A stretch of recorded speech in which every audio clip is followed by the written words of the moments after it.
We often don't follow what others tell us to do. Instead, we tend to do what we see others doing.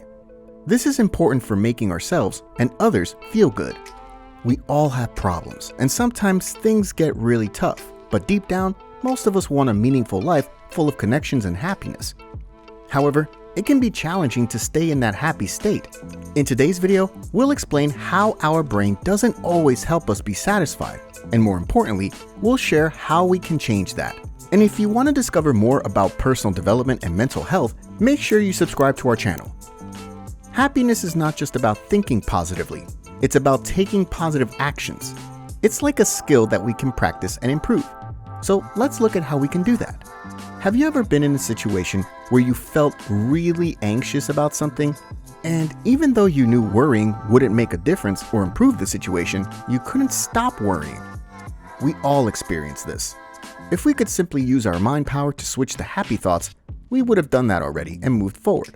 But the reality isn't that simple, is it? Interestingly, during about half of the time you've been watching this video, your mind has likely wandered off to think about other things.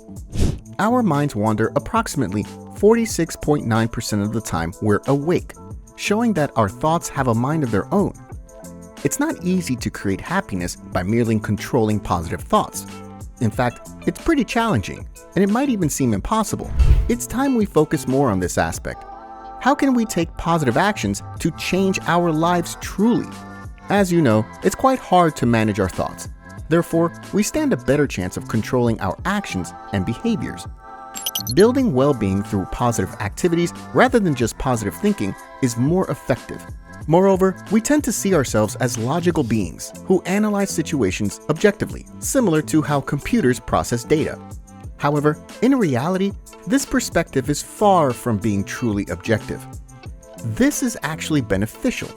Directly processing the intricate complexities of reality can be overwhelming, leaving us feeling lost. To manage this, our brains have developed cognitive biases that assist us in categorizing, prioritizing, and organizing information, making it easier to navigate. Imagine you receive a compliment from one colleague and then a complaint from another. These two comments don't balance each other out. The criticism tends to leave a significantly stronger emotional impression. Now, we must consider why this emotional imbalance exists. Why are we more predisposed to experiencing negative and unpleasant emotions? To understand this, we must examine the context, the environment in which our brains have developed over the years. Research indicates that we've created a negativity bias due to our brain's evolution. Throughout human evolution, our ancestors faced danger and uncertainty. Survival hinged on the ability to swiftly detect and respond to potential threats, whether they were lurking predators, hazardous environments, or rival groups. In this intricate dance between life and danger, our brains gradually honed a heightened sensitivity towards negative stimuli. This negativity bias can be thought of as a cognitive safeguard, an evolutionary gift that has been passed down through generations. Our ancestors, who were attuned to the negative aspects of their surroundings, were better equipped to anticipate and avoid harm, ultimately increasing their chances of survival and passing on their genes. As societies evolved and humanity progressed, this predisposition to focus on the negative continued influencing our cognitive processing. In modern times, while we're far removed from the immediate life or death situations our ancestors faced, remnants of this bias persist within our neuroarchitecture. We find ourselves more inclined to remember negative experiences, react more strongly to unfavorable events, and even be more attentive to critical feedback. Our brain's primary focus is ensuring you safely make it through the day. It's not as concerned about whether you're a happy survivor. So it's not unusual for all of us to feel worried or tense sometimes. In a way, we were designed for this.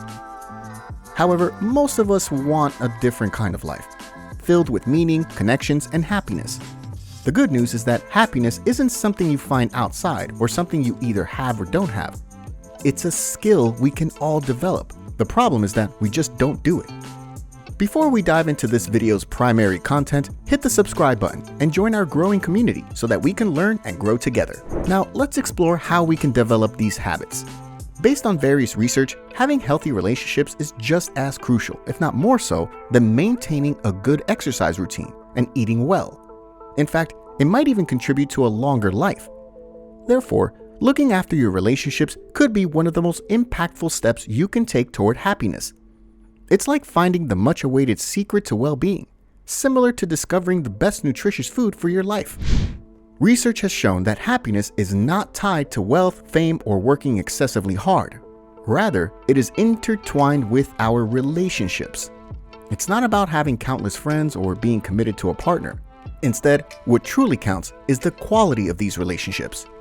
Being open, empathetic, and sharing your innermost thoughts, these elements genuinely matter. Just as forming healthy physical habits demands dedication and commitment, the same holds for psychological habits, especially concerning relationships. As we now understand, our brain tends to focus on the negative, which can be a tough pattern to break by positive thinking alone. Investing your time and emotions in the relationships that surround you, whether at work, with neighbors, friends, or family, could very well be one of the most potent ways to enhance your well-being. As we discussed at the beginning, we learn by observing how others behave. Suppose you translate these words into actions by showing more understanding and compassion, not only to others, but also to yourself. In that case, people will take inspiration from your actions and follow your lead. So, as you turn words into actions, remember that you're not just making a personal change. You are creating a positive change in the social environment surrounding you. Share your thoughts on happiness and tell us what factors could boost your well-being. We can't wait to read your story in the comment section below. And don't miss our upcoming video where we discover the real life-changing benefits of mindfulness with just a few minutes of practice. Thanks for tuning in and take care.